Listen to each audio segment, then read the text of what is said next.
Hello, everyone. I'm Brendan. I'm Sam. And welcome to Our Life in Horror. We're doing a Your Life in Horror. Yes, we are. Number 5. Episode 5, yes. And we have half of Under the Floorboards on today with us, John. And it is right before their indie award show. So I'm excited to talk about that with him and talk about his life in horror. Yeah, me too. So let's bring on John. Hey. Hello, everyone. Thank you guys for having me on. Of course. Thanks for taking the time to chat with us tonight. Don't worry, my schedule's not crazy.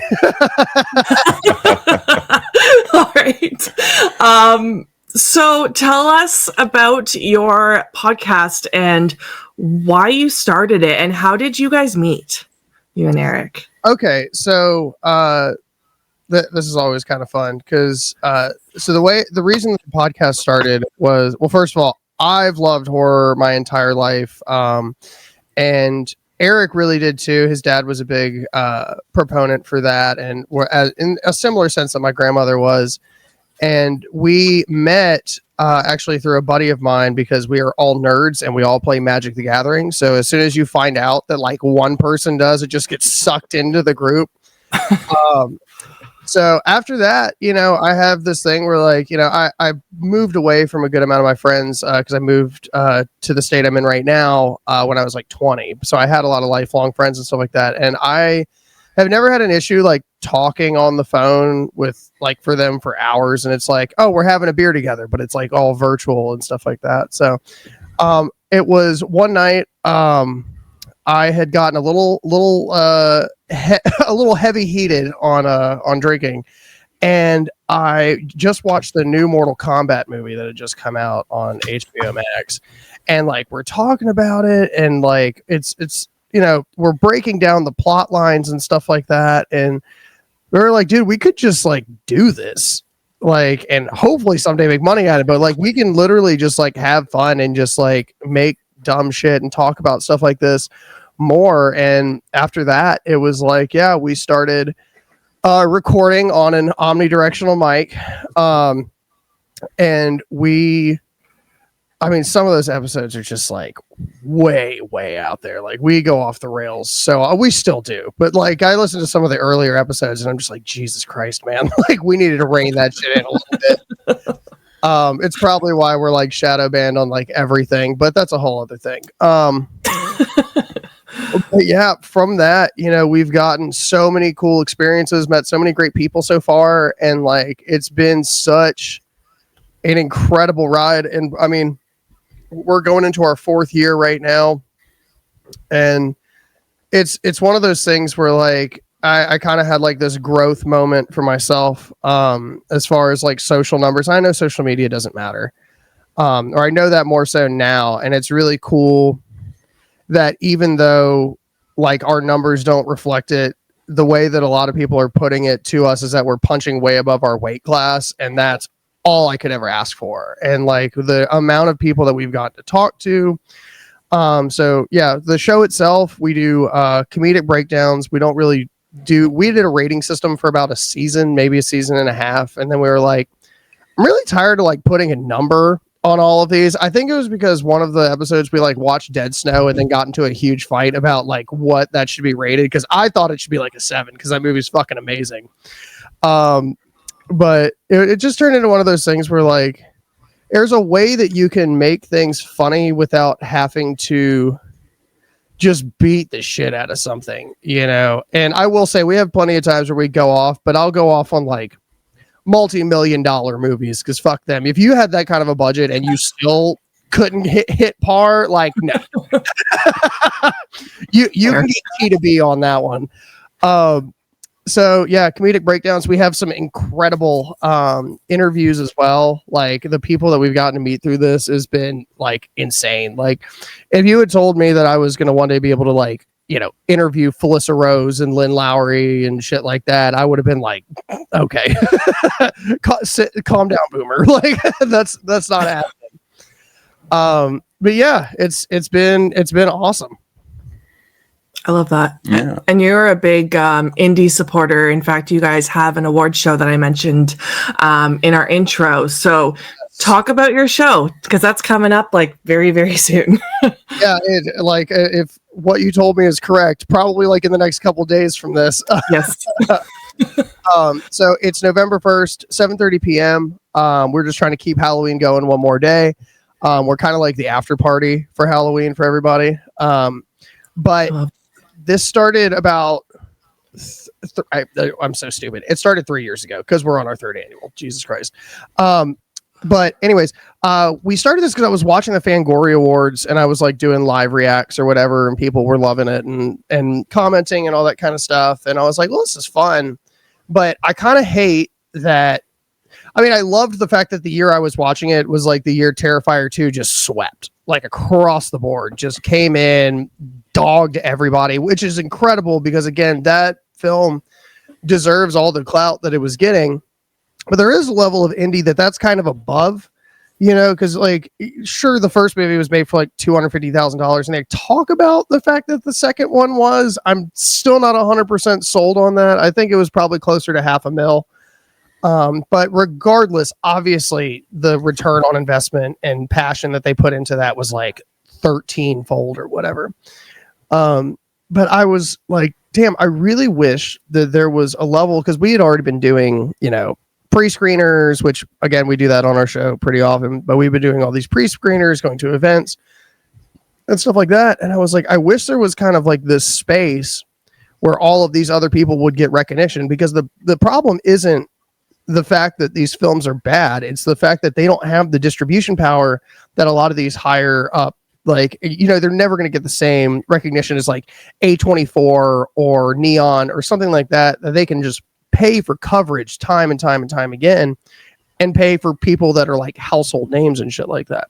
But it doesn't make the movie any worse. And like, I think the only stigma that's attached to the term independent film in today's world is really just predicated on saying what the budget was for it more than anything else. So I was like, well, what if we just did that? and Eric was like, I think that's fucking crazy. Let's try it. And it was wild, man. Like I remember, because we do it the same way every year. We release all the nominations on October 1st, and then the award show is on November 1st. And the amount of editing that I've had to learn how to do over the last couple years, and like different sound designs and just all of this shit. And I'm just like, and it is worth it every single time. It is worth it every single time, because the first year, what was so wild to me was the amount of people that said to me, I've never gotten an award for my acting or my this or my that. And I'm just like, that's mind blowing, dude, because you were literally amazing in this, or you created a level of cinematography that like people are praying you get over here. And like these bigger companies and shit like that. And it's like, was it a good cinematographer that they had, or was it the fact that they had a $500,000 camera that they shot it on, you know? And, you know, it goes through all these different channels, but it doesn't have the same passion and love that these people are putting into it. And the craziest part to me was the amount of people who, when I told them that they were winning the award, because I pretty much on the day when I release everything, I start hounding everybody for acceptance speeches, because actors take forever to do anything. They take fucking ever. I swear to God, the first year, and I had been like in correspondence with these people throughout the month. This wasn't like a last minute thing. I'm getting like, oh, I'm getting it to you tomorrow. And it's like 4 days later. And I'm like, great. I just need the drop slot so I can fucking get this out there. But the amount of people, because we do physical awards for it too, but the amount of people that just like gave me their address was insane. I was like, damn, I could dox like half of independent horror right now if I really wanted to. But yeah, it's such a rewarding experience, and it's such a cool experience more than anything else. And for the show, for those of you who haven't seen it, please check it out. Everybody's having a lot of fun. We do skits. We've got 2 musical performances this year. We had one the first year.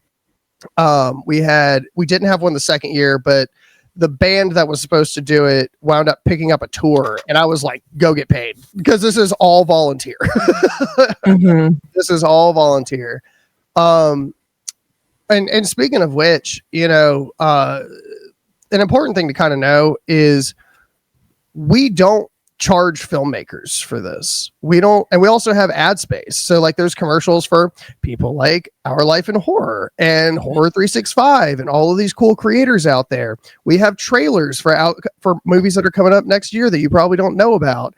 And it's just this really cool communal thing. And we don't charge anybody anything for it. And in fact, we thought about putting ourselves on Film Freeway this past year just to put in another level of like visibility for people, but there was no way to keep it free. So it's all word of mouth. It's all, I mean, we had just over 30 feature films this year, and which was insane. Like we got to the point where, some of them are like, we've seen them throughout the year and we just, go ahead and grade those as they're coming in. But there's also some where it's like, okay, we've got like 15 movies that came in this week and we can only watch like 2 a day before like your brain starts turning into pudding and you can't really like be objective about it anymore. So it's a long process. It's a fun process. I've actually been editing all day today. But the end product is super worth it. And I think this year is going to be something special. So if you guys want to check it out, the previous years are also up on our YouTube. Awesome. I actually just watched your last year's when you invited us to do an ad. I went and checked out that one. It's entertaining. It's fun. Yeah, I'm excited. So your links are going to be in our description. So everyone go check them out, subscribe so you don't miss it. Follow them on Instagram. Yeah. November 1st. Mm-hmm. It'll be a fun one. It'll be a really fun one. Absolutely. It sounds like a blast. So where are you from and what age and how did you get into horror? Okay, so I was moved around a little bit when I was younger. Not because I'm not a military brat. My dad's just an alcoholic. So naturally we kind of got all over the place.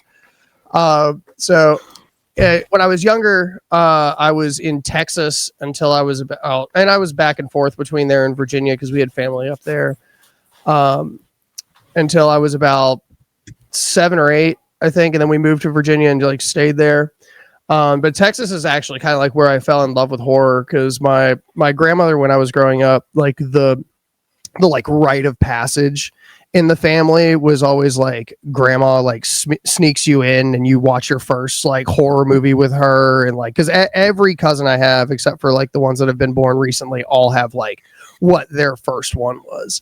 And my first one was Nightmare on Elm Street. And it was, what was so funny to me is like the way that I look at it now and the way that people describe horror, because everybody has different feelings about it, like whether you love it or not. And there's this level of like, some people watch it because they like to get scared. For me, there's this level of like nostalgia when I'm watching horror. And it's always like, I remember like tickle fights and candy and not like, somebody getting disemboweled being a bad thing or some shit like that, and kind of treading that line a little bit.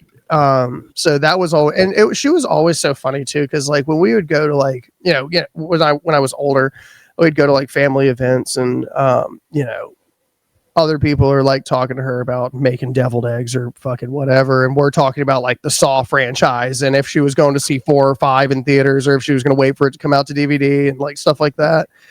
I was like, damn, I feel like everybody's really missing out on how cool she is. That's sweet.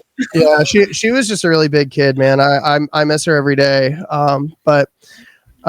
Yeah, so after that, it was just kind of like a love at first stab, I guess. And like I moved to Virginia and Netflix came around and I was like, well, I have a job where I make $7.25 an hour. I can work for 2 hours and pay for for Netflix. And Netflix used to be what Tubi is now, like as far as like the horror realm is concerned, like a lot of the stuff, like the crazy, once I started seeing the N logo on stuff, I was like, oh, it's going downhill for this fucking streaming service. Cause it was one of those things where like, they were just getting everything that they could. Right. And just like, and that was the nice part was you had that variety, that versatility. And then, yeah, I had it's not that I was ever like weird about loving horror, but it was one of those things that like never came up because none of my friends were really into it or anything like that. And I got that, you know, so it was like, you know, if I wasn't out hanging out with my friends, I was at home, like either playing guitar or watching horror movies or both, you know. And then when I was 20, I moved down to North Carolina. And with my now fiance of 13 years, which is we're getting married in 2027. So for those of you who are like, why the fuck are they not married yet? Well, we've enjoyed living in sin. So mind your own business. In sin. Yeah. That's what I'm pretty sure her grandmother calls it, but I don't really care. She sucks. It's not nearly as cool as mine. So. I was just about to say that. The bar was set so fucking high. It really could have been anybody, but yeah. So I guess in the last 4 years, I started like really try, and especially like so in the last 4 years, I definitely started putting my nose to the ground and like trying to do the thing. And I guess once the first award show happened was really like the first time I was like, I think that we really have something special here. Like whether we ever become famous or fucking whatever, I think we've really got something that people love, you know, and it's nice that people are appreciative for our support, but I wish that there was a level that more people were supporting things that are just cool, you know. And I think a big turning point for us was because I'm like, and I was already like this with, you know, movies that have budgets, but I've always had that like spider web brain of like, this person is in this movie with this person, this person's directing. And like, so transitioning that to the indie world was actually really cool. But I remember when we did our first interview with somebody that we didn't know, they were working out and they were, I guess, posting a picture, and it was on the Talk Scary to Me podcast with, she was not, or they were not on it, but they did, I guess, make the story or whatever. Right.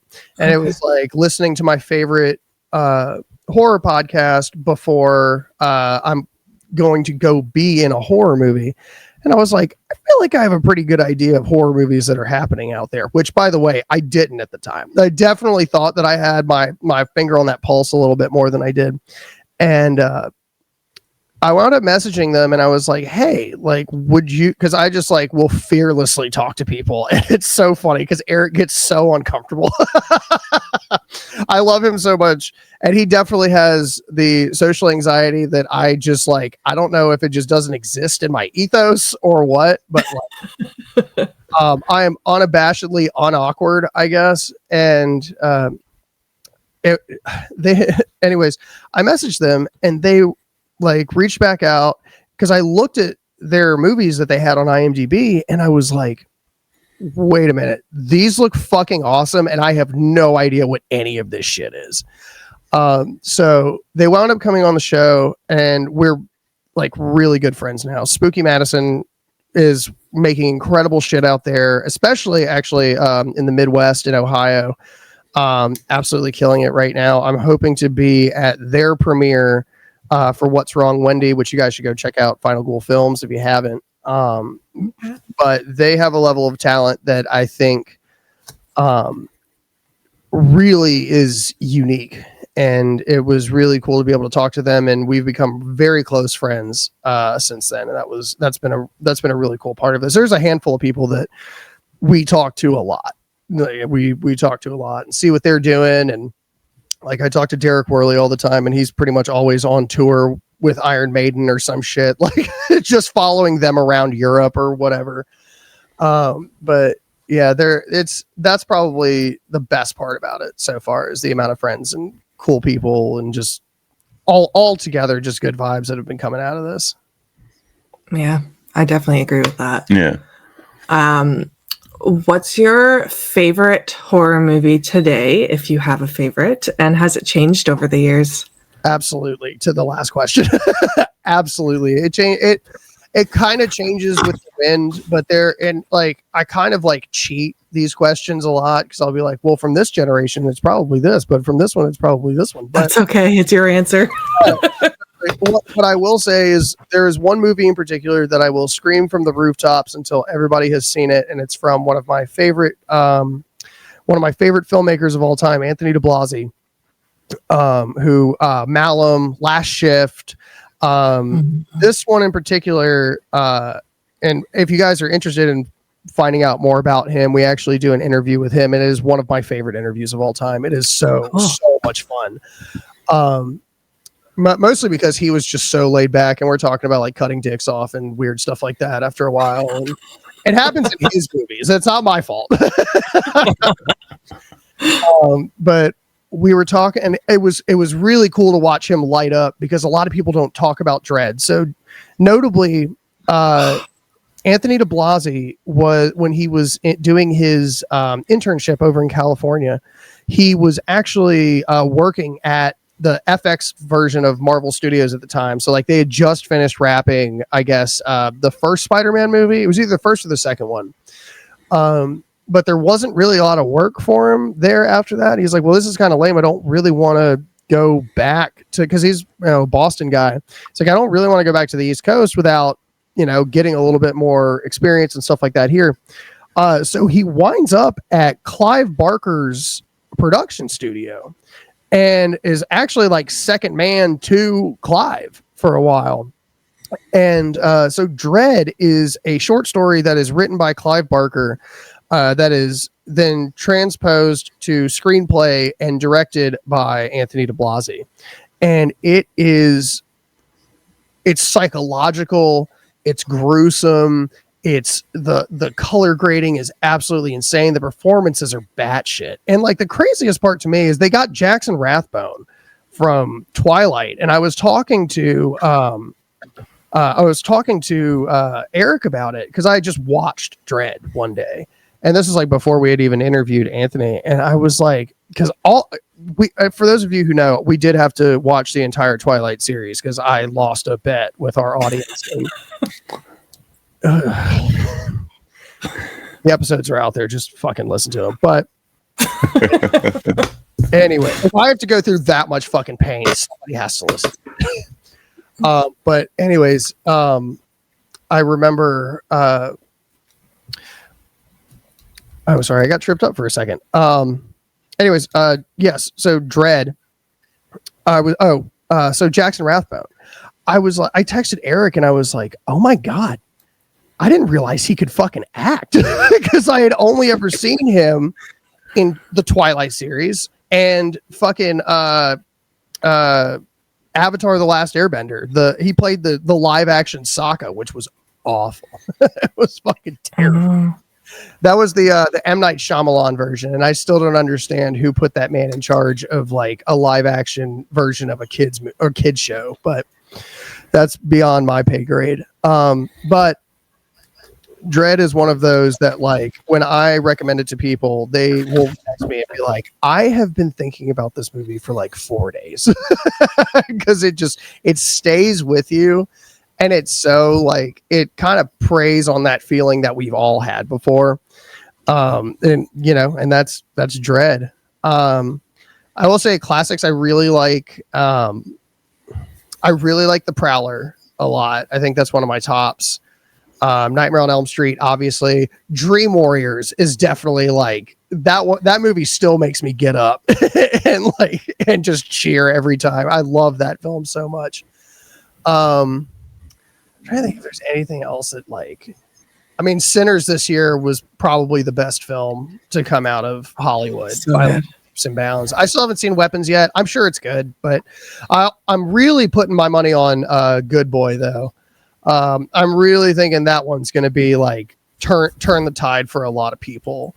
And it's funny too, because I was telling somebody this the other day, and it's not that I'm not like interested in seeing Good Boy, but I feel like in Good Boy, everyone's like, it's such a unique perspective. And to me, it's not. Like, I get that we're doing it from the dog's perspective, and to some degree that is different. But what it's doing in my head is it's preying on the idea that makes people feel stuff so much more. And it's that style of innocence that the dog has through all of this. And it's been done before, but it's been done with children. So I'm more impressed by the idea that they have trained this dog to act than I am excited for the film. Again, I think it's going to be really good, and I think it's probably going to be a heartbreaker, but I am really excited to see that one too. Brendan really wants to Yeah, see me too. that. I'm dying to see it. I have zero interest because, like you said, it's the innocence thing. I have a really hard time with dogs in movies. I don't even want to watch Marley and Me or like any horror movie with a dog where it's like, I don't know, sad. Just even if the dog doesn't die, I'm still gonna get sad. I know I will. So I just don't want to. That's why The Conjuring sucked. There was only one death, and it was fucking Sadie. It's like, fuck this dude. I already hate this movie. Like, why? Yeah. Yeah. Also, I love that you brought up Dread because we watched that one, and it gets did. brought up a lot in our conversations now. We love that movie. Yeah. So good. It is so good. Do you guys have a favorite part for that one? Probably.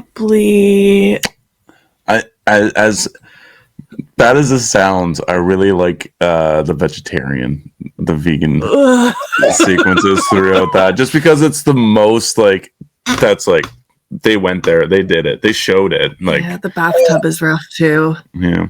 A bathtub. Oh yeah. The bathtub got me real bad. Mm-hmm. I think the bathtub got me.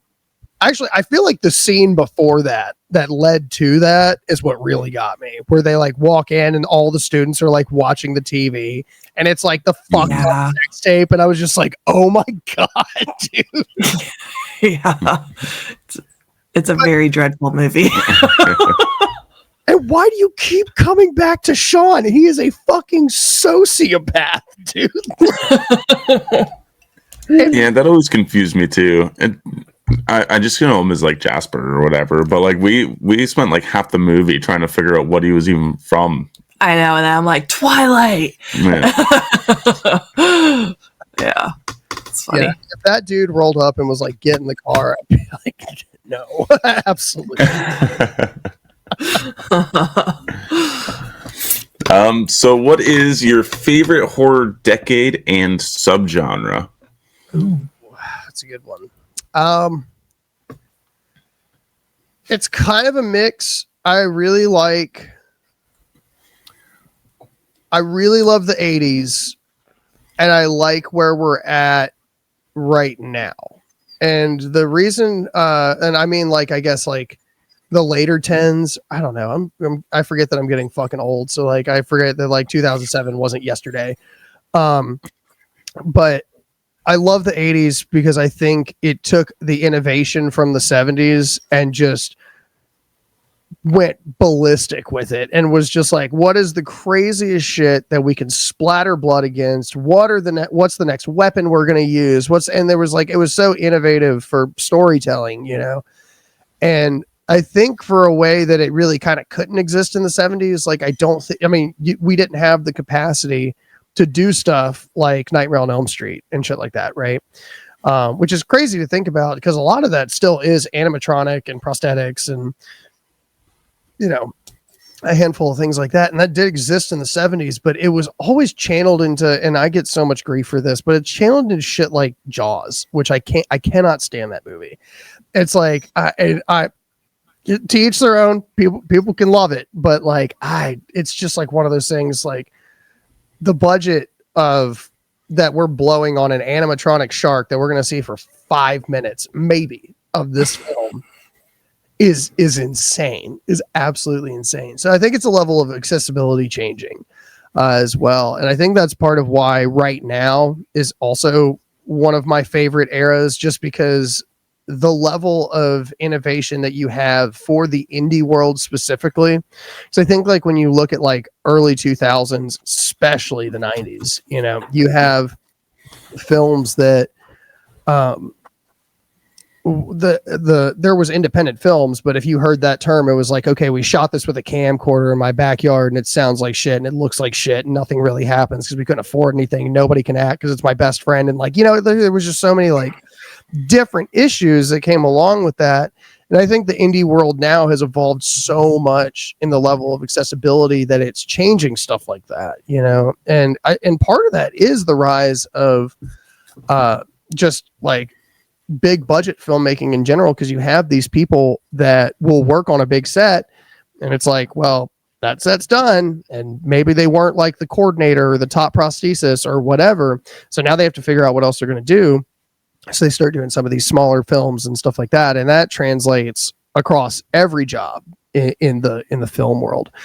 So it is really cool to see that really have like its big uptick, because like for me, like in horror, it's always about the storytelling. Like or what I tell people more often than not, and I talk about this on the show all the time, is it's always about gravity to story. The gravity of consequences has to be there, and so does the story. Because if the gravity is the only thing that's there, you have Hostel, right? There is no story. There is nothing that fucking happens in that movie except torture porn. But if we put story here, now I watched a movie last year, and I think the story even carries it a little bit more, because there weren't a lot of practical effects that were used in it, but it's called Older Gods.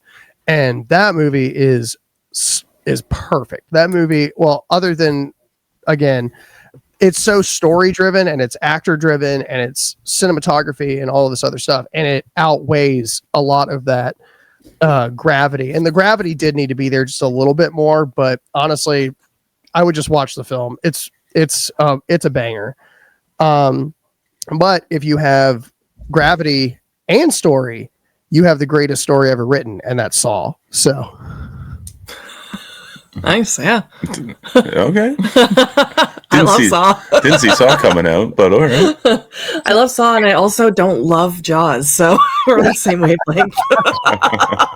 Well, again, it's got that gravity of consequences of your actions that you take throughout the film, and the story is so goddamn intricate. I remember watching 3 for the first time, and I was like, holy shit, Costas Mandylor is going to be a big character going into this next series. And it was really just his reaction to the way I can never remember this detective's name, but it's the one that's in the Angel Trap, and he almost like in it's the opening sequence for 3 where it just like rips her ribs out. And he kind of like he just has one line in that whole movie. And what he's really saying is like, isn't it actually her fault for being here in the first place? And I was just like, ooh, that's some Jigsaw mentality, brother. Like, but it's just like little things like that just drive story, especially in that. And that's why I always got so like, my own tangent aside, that's why I was always so fucking pissed off when it came out like shortly after Hostel. So it got grouped in with that. And it was just like, oh, this is all just torture porn. It's like, no, they're completely different films. And I know you didn't watch them. I know you didn't fucking watch them. The ending of the first Saw is something I wish I could see for the first time again. Yeah. So good. And see, I feel that way about 2, honestly, because 2 for me was like, I don't know how they top the ending for 1.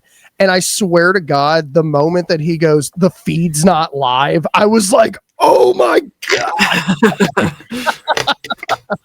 The kids in there, I was like, Jesus, he did it again. He did it again. To Mark Wahlberg's brother, Donnie.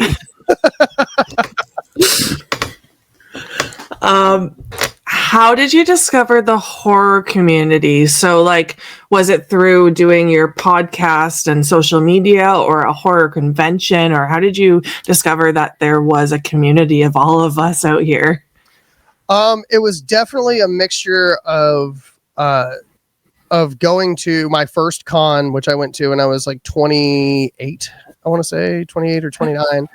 But it was a mixture of that and the podcast, because I just figured people only went to go see horror movies in the theater, and the people that I was seeing was like pretty slim. So I didn't realize that, and I always figured there was something out there, but I didn't realize it was as big as like Comic-Con, you know what I mean? And you actually like go out, you meet all these people and all of that really cool stuff. And everybody, I've actually been to a lot more Comic-Cons than I've been to horror cons.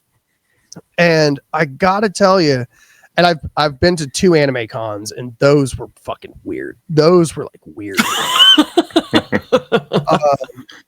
I got a lot of love for people that love anime, and I'm not a big anime guy myself, so like I just kind of went with friends. But that was a really weird experience. And what was really cool though was when I went to my first horror convention, I was like, everybody here is so nice. Like everyone here is so freaking nice about like for really no reason. And the reason is because we're all here because we're all, I guess, the right kind of eclectic, you know? And it's just like, we're here because we all just love horror. And I know that assholes exist out there, but I have been very fortunate to not run into very many of them. And the people that I have gotten to meet have really been, it's been something special. Like when I met Heather Langenkamp, I mean, she was just out of this world nice to me. Like I almost cried. Like, she was, and like there was such a long line, and she took so much time just to talk to me and get to know me for like no reason. I wasn't plugging the pod. I wasn't talking about fucking anything. I just wanted to go meet Heather Langenkamp. And then I will say I kind of stopped going to one of the conventions that's near me for a couple reasons. But I hope that they get their shit together and don't continue to bring people in that are not good people. Like they had, it was like they brought, I can't remember his name off the top. Oh, it was Kevin Spacey. They announced Kevin Spacey, and I was just like, brother, ew, like what? Brother, ew. Why on God's green earth would you want this like butt toucher here? Like he's literally he's literally a predator, and you want to bring him around just people in general. So we stopped going to that one. Also, for some reason, the guy who does the moderating for that one just doesn't like me, because I went to like 4 straight, and every time I'm like in the panel rooms, the amount, because they have like people that'll walk around with the mics, and so that he doesn't have to get off of his throne or whatever the fuck he calls it up there. Levi, if you're listening to this, you're a bitch. But anyways, well, he would like, I would sit there with my hand up. I'd be the first person, and I like to think my questions are pretty fucking good. And like we did go to a Rose McGowan one where the girl asked, so did you know that you were going to die in Death Proof? And she goes, well, when I read the script, yes. So, and I was like, okay, I'm not bringing that to the table. So, yeah. So, but he would literally, like, I would watch him look at me with the person next to me that's like trying to hand me the mic, or they're pointing down at me. And he would just be like, well, we got a question over here. And I'm like, you're sending her across the fucking room instead of me. And I have brought so many people to this convention. And the funniest part is every person that I've gone to one of these panels with has been like, what's his deal with you? I'm like, I don't fucking know. I don't know. But it's every time I go. And I was like, all right, man, what the fuck ever? Like, you suck anyways. So I'm sorry. That's so shitty. Yeah, that sucks. I guess that's the asshole I ran into, actually, the moderator for Mad Money. Yeah. Yeah, that's so shitty. Yeah. It is what it is. We do so many other events now that I just don't really give a shit. Like, there's so many out there now, which is awesome. And like you said, most people are friendly, and it's cool because as an outsider of someone who doesn't like horror, like they kind of look down on horror lovers as like these fucked up people that, like, I don't know, are crazy or whatever. And it's like, no, we're actually pretty kind. Yeah. Like, we're actually pretty cool. I can't say we've ever had a bad experience at a horror con. No, I don't think so. We've had a rough one at it. It wasn't like crazy bad or anything like that, but there were some rude people at the Comic-Con we went to. Oh, I believe. See, I don't even remember, but Yeah. It was actually also in Heather Lane Camp's line. oh right, There's a group of dudes, and there was only a select amount of line. Like they wanted you to walk around and come back, and hopefully a spot would be open. So like I talked to the kid that was running the line, because like they're volunteers. They're only like Right. 16, 17 years old. And like I was these like, were these big meat muscle dudes. they were like these huge muscle dummies all walk up, and they're all like, no, we're gonna wait in line. And I'm like watching, because we like went and like stood somewhere else just to kind of watch the situation unfold. Mm-hmm. And they just pretty much like forced their way in there, and I'm like, well, that's not cool. Yeah. So poor then, kid. yeah. And then he left. I'm like, he probably just fucking left because he's like, I'm not dealing with this. Well, they brought like one of the senior volunteers over who like we've seen her around in a bunch of them. She's and, a tough bitch. Yeah, I like yeah. her. And she allowed them in, but then like we went over there and we're like, hey, you know, we kind of just watched the situation unfold, and like we were here way before those guys, waiting to try to find a spot, and she let us cut them. Yeah. So I was like, yeah, fuck you guys. What those muscles doing now? Yeah. So, but that was the only bad one we've had. Yeah. See, y'all are better than I am. I'd have been petty as fuck because, as I was leaving Heather, I'd have turned around and been like, "By the way, nice job being mean to that kid, guys." Yeah. Yeah. Well, the worst part is they left the line. Yeah. They just left. They waited. They got halfway through the line. They were like, "Oh, this is taking too long," And they just left. And they left. Oh, I was hoping Like- they felt shame, but I guess that doesn't exist for people like that. So, No. Zero shame there. well, I was telling Forty about it. You know, I went to when I was at Mad Monster one year, and this is the first time we were staying through the weekend, which was awesome. There was a horror themed burlesque show that I didn't realize was happening until we were in it. So cool. My fiance had like bought us the weekend tickets. I messaged her and I was like, honey, holy shit. She was like, I'm glad you're having fun. She was like, you deserve that nice thing. And I was like, yeah, absolutely. But the thing about like the difference in those crowds between Comic-Con and HorrorCon is like, I remember I was just having beers outside of like the bar area at the hotel, which is where the con was happening at. And, you know, we've got Heather Langenkamp is sitting like at the table next to us, you know, fucking eating her salad with Lena Quigley and Amanda Weiss. And behind me outside is, you know, Doug Bradley and RoboCop smoking cigars and shit. And I was like, it's so cool that all of them can just be out in the open without anybody fucking bothering them. Cause I was like, could you imagine if this was a Comic-Con right now and that was Chris Evans sitting at the table? Like, Yeah. he never would have gotten fucking swarmed. He never would have gotten to eat or anything like that. It's like, if they want to talk to you, they will. But also, you're also paying to see them, you know, like at their tables for like, you know, the signings and all that kind of stuff. So, it's just a much more respectful crowd. Like the entitlement level doesn't seem quite as high as it does at like other conventions and stuff like that. Yeah. Mhm. Definitely. Yeah, I totally agree. I fucking hate asking this next question. I hate it. But what scares you? Nuclear holocaust, snakes. Yeah, please don't dox me because I swear to God, if I get a box full of snakes, I'm gonna freak the fuck out. And mice. I fucking hate mice. I fucking hate mice. Yeah, they're gross. Yeah, they carry disease and like they're just mice are cute. rats Rats have higher No, rats have an actual capacity for like collective and intelligent thought, and you can train them. Mice will literally kill each other to like get away from something or get over. Like it's mice are the equivalents of like when a horde of people run out of a concert and people get like trampled to death and shit like that. That's what fucking mice are.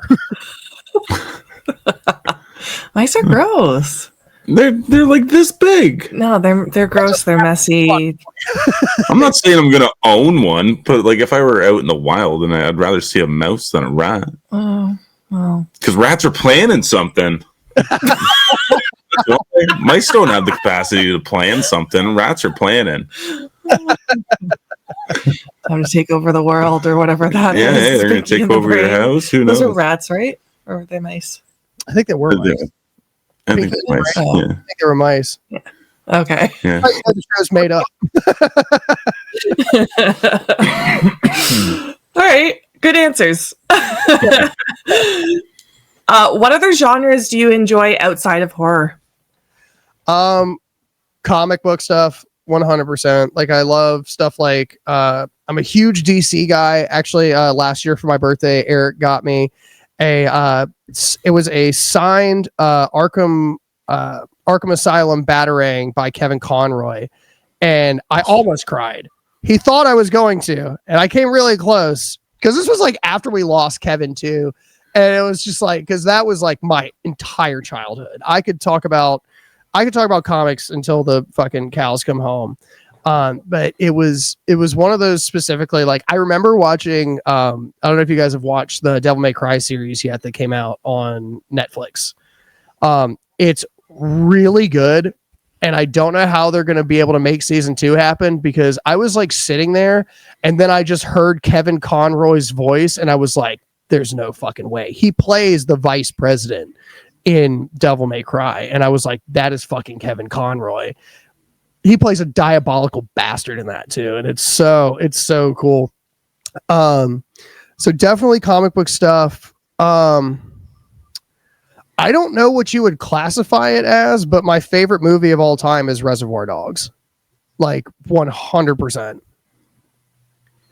Gangster? Yeah, kind of. I mean, I guess I like heist movies because I do like stuff like Now You See Me and stuff like that too. Smoking Aces is another really good one. Yeah, Oh my God, I love Now You See Me. Yeah, those movies are awesome. Highly recommend Smoking Aces if you haven't seen that. That's like I never thought Alicia Keys could act, and then I saw her in that, and I was like, holy shit! And they have some juggernauts in that one too. So I like some action. I don't really like drama. Like I don't like family drama stuff. I don't really like feel good movies. I don't like rom-coms.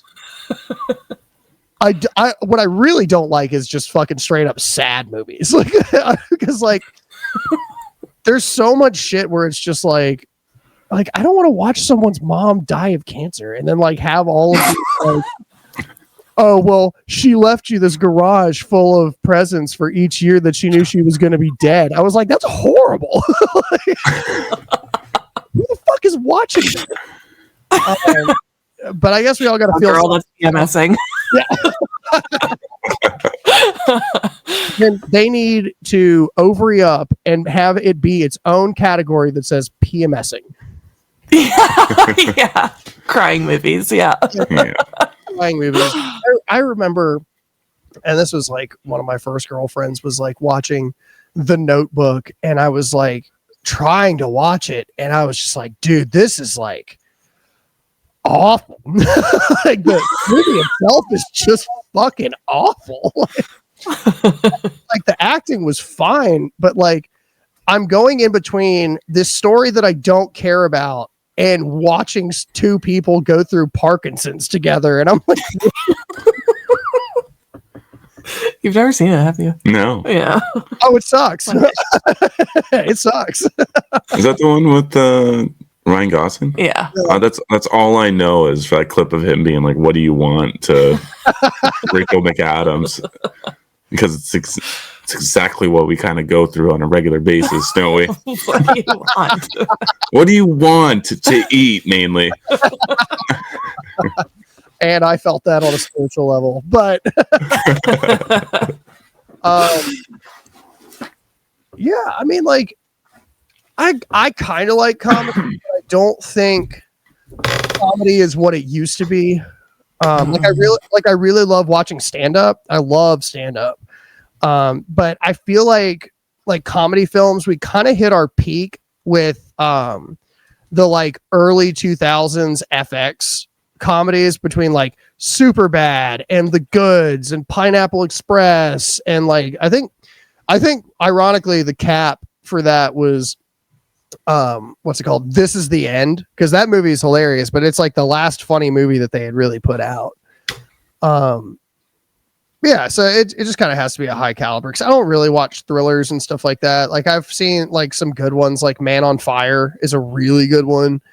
That's with Denzel Washington, where he like I guess technically that's a heist movie because he takes a fucking hospital hostage.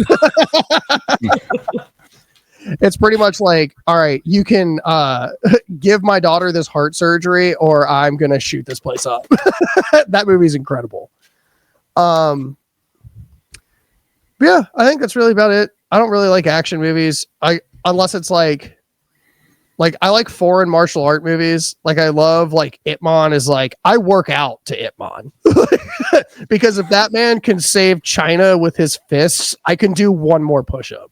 And it works every time. And then Ong Bak, that one's really good. With Tony Jaa. Tony Jaa is like this big martial artist out of Thailand. He actually has a film that's produced by Quentin Tarantino that was really cool. It's about him, the black market animal exchange steals his elephant. So it's about his journey to get his elephant back. And all the ass he had to kick along the way. What's that movie called? The Protector. I've seen. I remember the trailer for that movie. Yeah, it's good. I never got around to watching that. Yeah, I think that's really where I fall on. I guess I covered just about every genre. That's all right. You already alluded to Good Boy coming out this year, but what are some other movies that you're looking forward to this year? Let's see. I'm really looking forward to OnlyFangs. I think that movie is going to be so much fun. And I've really liked a lot of the product that they've put out between like Slash Lorette Party and Murder Size. We're both really good. That's AMP Films on Instagram. That one's going to be a lot of fun. The Last Footprint, I'm actually going to be doing moderation for that for Q&A after the screening on November 8th. So if you guys are in the Charlotte area, come check that out. Let's see. I mean, honestly, it's really just Good Boy. I think I've seen really most of the movies that I've wanted to see this year. Again, I will be checking out Weapons at some point because I know that that's going to be good. I guess a movie. Yeah, I think those are really the big ones right now. Everything else is really. I'm very excited. We talked about it a little bit earlier, but What's Wrong, Wendy is going to be coming out next year. That's going to be like sapphic lesbian vampires and like. I will say the trailer, which we will be showing in the award show, looks crazy, and I couldn't help but notice. And I was interviewing Leah Voicey from Terrifier 2 and Anthony Dane, who's also in the film, and I was like, I couldn't help but notice that in one of these scenes, there was a guy who actually made an incredible movie this year that actually got some nominations at the award show called Meat. His character is called Abraxas, and he is from he's the writer director of Meat, and that is Roger Connors. But he's almost the scene. It's very quick in the trailer, but it looks like he stands up over this poker table, but he doesn't look like a vampire. In fact, he looks like he's red and has horns. So I'm curious as to how wide the creature base is going to be in this film, because they're selling it as a vampire film, but I think there's going to be a lot more going on in there that I'm really excited about. I'm looking forward to that trailer. Mm-hmm. Yeah, me too. Yeah, you wrote that down? Yes, I did. I mean, we have it recorded, but, you know. You have to listen to an hour just to figure out that. Cool. Okay. So we always ask our guests if they have a piece of physical media or a collector's item that they want to show off. Did you have anything that you want to show off? If you don't bring out that Batarang, I'm going to be pretty upset that I didn't get to see it. I'll send you pictures of it, because I don't want to get into it. He doesn't have it. It's in my china cabinet. No, this one is Oh shit! Now the heat's Stage on. is yours.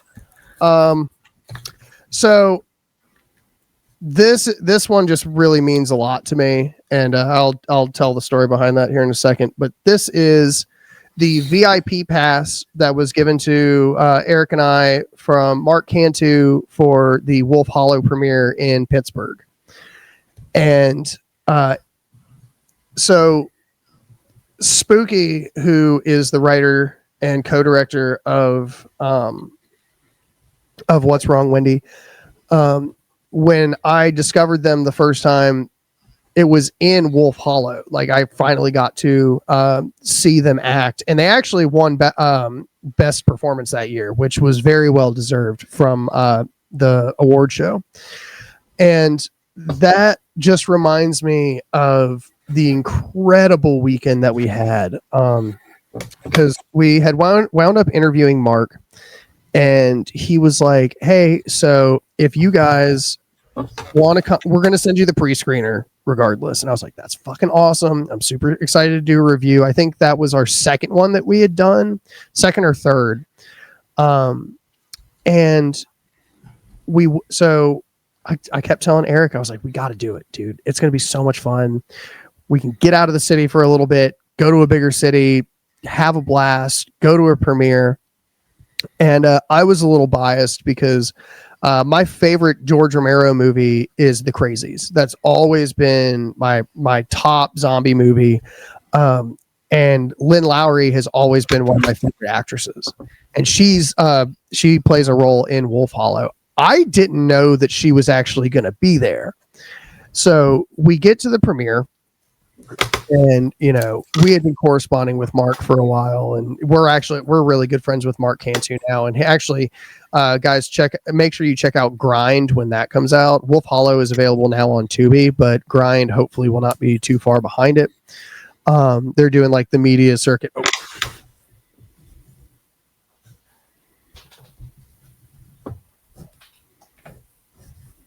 Sorry, laptop almost died. Oh, good catch. I feel like the green bar. I'm like, oh. But yeah, we go to Pittsburgh. We have some great food. There's great food in Pittsburgh. I've been twice now, and like I cannot stress enough how awesome that area is.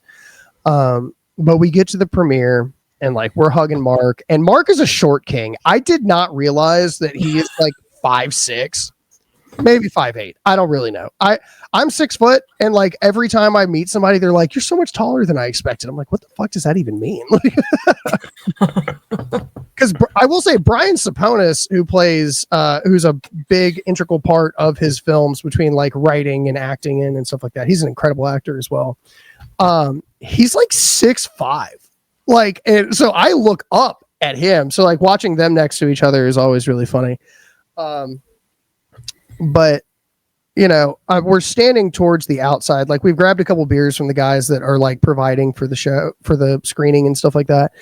And I see somebody coming towards the door, and I go to open it because I'm a pretty fucking polite person. I just curse a lot. And, and I push the door open, and it is Lynn Lowry walking through the fucking door. And I was just like, I had never been starstruck before. And she just looks at me and goes, "Thank you, darling." And just keeps going. Cause she speaks like this like old school thespian. And it's the craziest thing. And like my impressions of her will never do it justice. But I was like, oh my God, I think my heart just fucking stopped. So we go in, we watch the movie that we had already seen, cause we had gotten the screener for it. We'd even done an episode on it at this point. And, but I will say it was that good. It was so good that we watched it, drove 6 hours to watch it somewhere else on a big screen, and then came back. But we're coming out of the theater, and Mark approaches me, and he's just like, "Hey, so we're doing the after party at this place if you guys want to come." And I was like, "Eric, we're going to an after party." So we get to like this speakeasy in I think it's the north side. It's by one of the, I guess, 3 fucking rivers that run through it. I don't know. I was feeling myself by that point. So we get to this speakeasy that is, you go inside and it's a bike shop, and then there is an elevator to your right which drops you down into the speakeasy, which was actually an old bootlegging tunnel that they still have to this day. It's just blocked off so you can't, be a jackass and try and run all the way down it. But we order our drinks at the bar. People are like starting to show up or whatever, and we decide we're gonna like sit down at this table.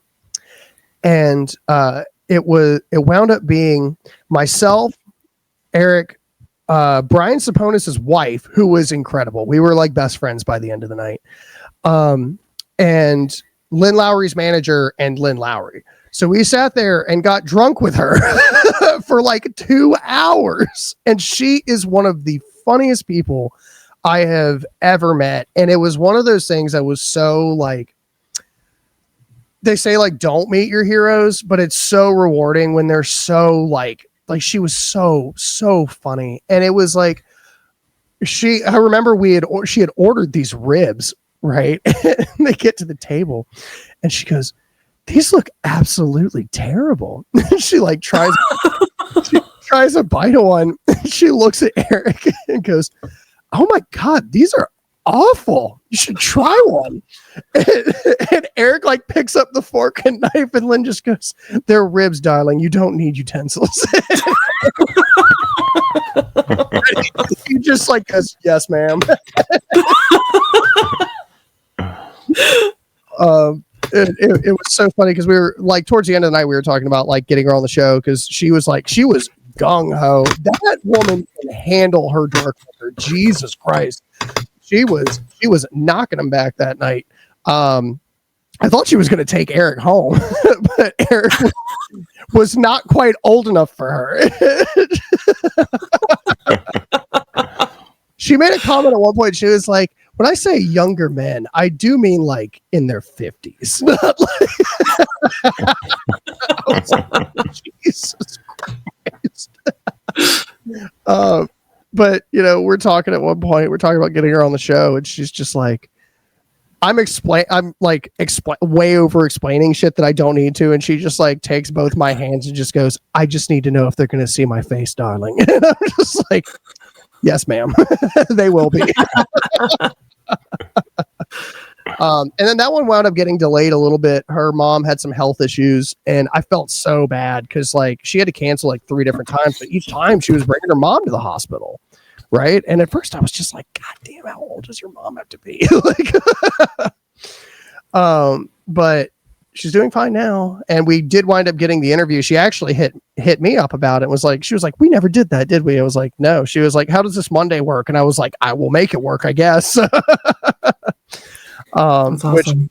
That's an incredible episode. If you guys have a chance to check that out, not even to watch us, just to watch Lynn Lowry like in a more relaxed environment and not like the like shoestring questions of shit, and like it's an absolute blast.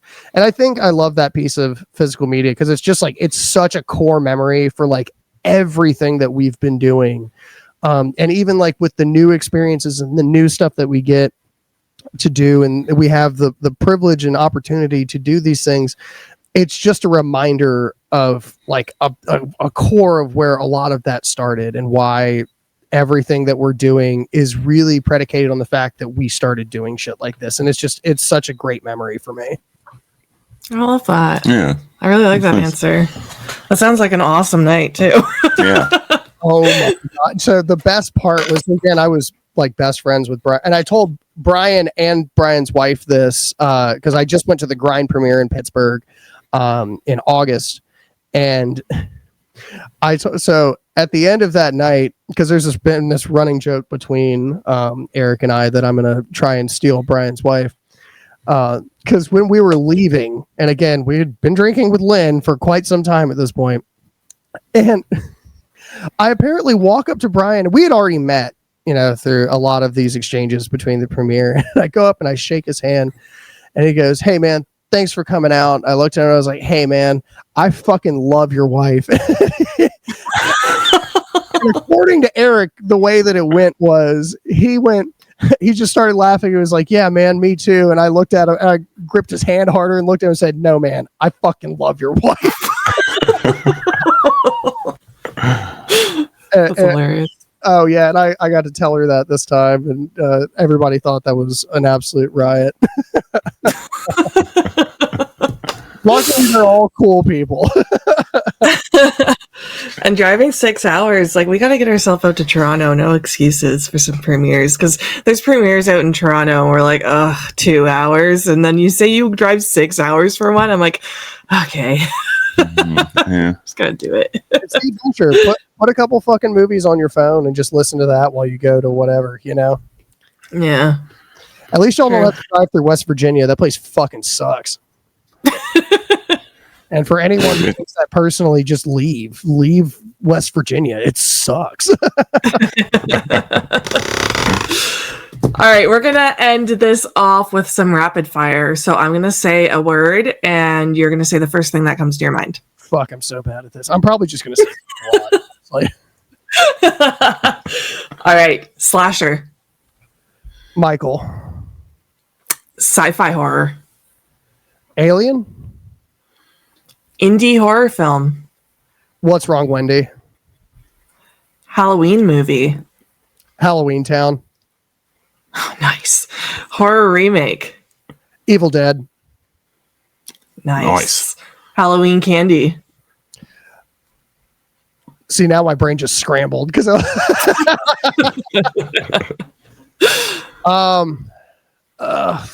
Mr. Goodbar.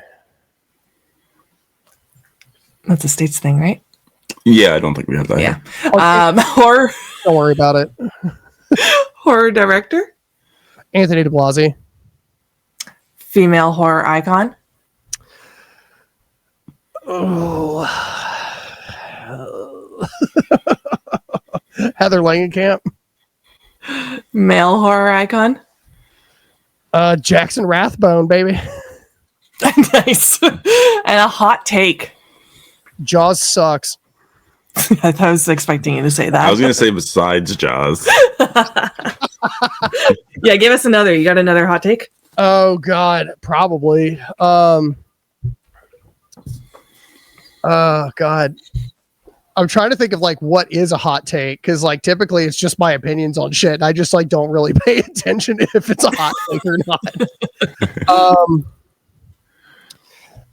I think that the Predator movies are better than Alien. I don't know if that's a thing or not. I don't know either. I don't watch those movies. So. I mean, yeah, some of the Alien movies are pretty rough. So Yeah, and most of the Predator movies are a pretty good time. that's what I'm saying. Like, you got fucking Danny Glover in New York trying to take down Predator. That's the movie that we deserved. Yeah. And then Prey was incredible. I'm actually really excited. Actually, that's another movie. I am excited for Badlands. Nice. You're the first person to say that. Him too. Yeah, me too. I'm not going. I don't watch those movies. They're awesome. You should Yeah. Prey if you haven't seen that. Prey is like a really. I've debated that one because Oh, everyone God. talked that one up. I've tried. I might. She's Maybe one in the of new year here. girls. Like, she is one of the best final girls. Okay, maybe And after it's Christmas. And it's about fighting colonialism, which in this house we are very much fighting. So Yeah, we'll see. Probably he made me watch. Trying to think. I don't know that I don't think I have a hot take off the top of my head. Oh, that's okay. Jaws is a good enough one, honestly. Yeah. That's a big one. So Oh, I mean, actually, The Conjuring also sucks. As far as I'm concerned. Because that is a movie. Actually,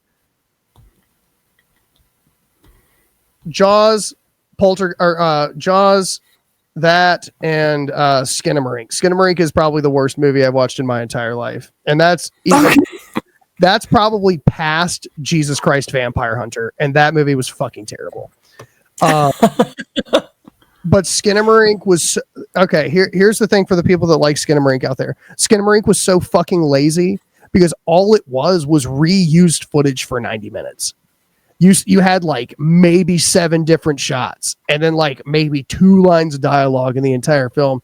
And then you have and I think I hated the culture that it created outside of that, because it created these pricks that are just like, well, it's experimental. You just didn't understand it. And people have been telling me that since fucking Monty Python. I understand the Holy Grail. The movie's not fucking funny to me. Like, you don't get British humor. I love British comedians. What are you talking about? Like, it's the same shit with Skinamarink, and I'm just like, oh, got it. I'm just stupid. Cool. I'm glad that was your reason for me not liking Skinamarink. Cool. You tell me the plot whenever you have time. I feel like there are a lot of people that would agree with you, though. So yeah, I feel like the shift in tone of how people like have value for that movie has shifted since its release. Mm-hmm. Yeah. All right. Thanks for coming on. Yeah, thank you so much. This was a blast. Yeah, thanks for having me, man. Again, your links are in the description, so make sure you guys go and subscribe so you don't miss the award show coming up November 1st. I'm excited. Yep. There's a lot of pineapples this year. That's usually the running gag. If you haven't seen the first one, there is a saw trap in the first one that involves pineapples that you should check out. If nothing else, just for that. Anything else you want to promote before we go other than this award show? Well, first of all, again, thanks Our Life in Horror for having me on. So everybody who's watching this right now that's coming from our page, make sure you're following them too. They put out great content. They're really helping a lot of people out there. So keep it up north. Keep putting it down or down. Is that how you guys say it? I don't know. My Canadian expression's not Chris. It's not good. But yeah, no, just really, it's the award show. I mean, check us out. We've got great interviews. We've got horror legends. We are funny as shit as far as I'm concerned. And Eric and I think, have really great chemistry on the show. And yeah, make sure you're just checking us out for more events and stuff like that. I think we're looking at some pretty big stuff next year. Hopefully we'll be doing some moderations at some cons. We're actually talking to some people about doing that right now. So I don't know. Follow us. You'll find out. Awesome. Well, thanks again for coming on, and thank you to anyone who watched. And yeah, I don't know what we got coming up, to be honest. I'm tired, so it's okay. This is your show anyway. This is your life in horror. Thanks for watching, everyone, and stay scary.